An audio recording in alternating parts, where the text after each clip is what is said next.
भाइयों और उनकी बहनों, हाथ टूटने वाली तालियों और कान से खून निकालने वाली सीटियों से स्वागत कीजिए बॉलीवुड इंडस्ट्री के उस अनएक्सपेक्टेड खलनायक का जो कभी था one of the most charming hero. Yes, this is the rise of Bollywood most unexpected villain of the all time. It's Bobby Deol. पर रुको, बॉबी देओल और विलन? वही बॉबी देओल जो 90s के टाइम पे अपनी एक स्माइल से ही लाखों हसीनाओं को मदहोश कर दिया करता था, और अब हमारा नायक बन चुका है खलनायक। Yes, you can hear that right. कल का दिल चुराने वाला हीरो आज के टाइम पर हीरोज की हीरोइनों को चुरा रहा है भाई। पर यार ये हुआ कैसे?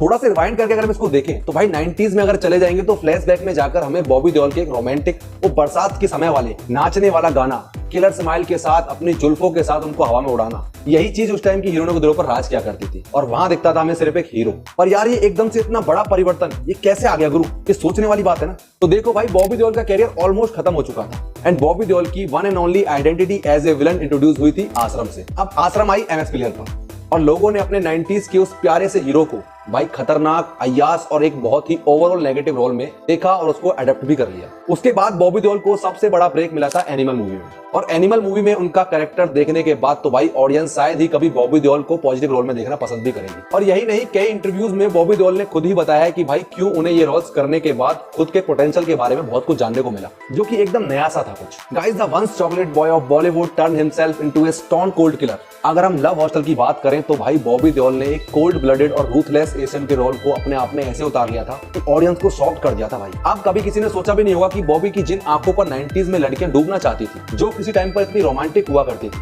आज उन्हीं आंखों को देखकर इस टाइम पर हीरोइन चुन्नी को ऊपर कर लेती है बॉस। और बस यही नहीं, अगर हम बॉबी देओल के खलनायक बनने के परिवर्तन के ऊपर थोड़ी चर्चा करें तो भाई सबसे पहले नाम आता है बाबा निराला के बारे में। और आश्रम में बाबा निराला के रूप में बॉबी देओल ने डराने के साथ साथ खुद से नफरत करा दी लोगों को। इतना बखूबी वो रोल निभाया गया था।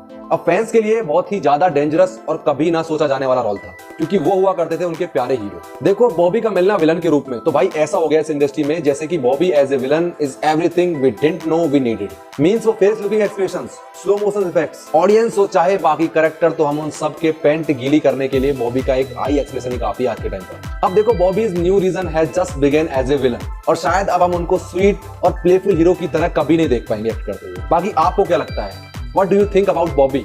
Is he the big guy of the Bollywood right now? Now you audience, like, share and subscribe to our channel अगर आप नहीं चाहते कि बाबा निराला आपके घर में आ जाए।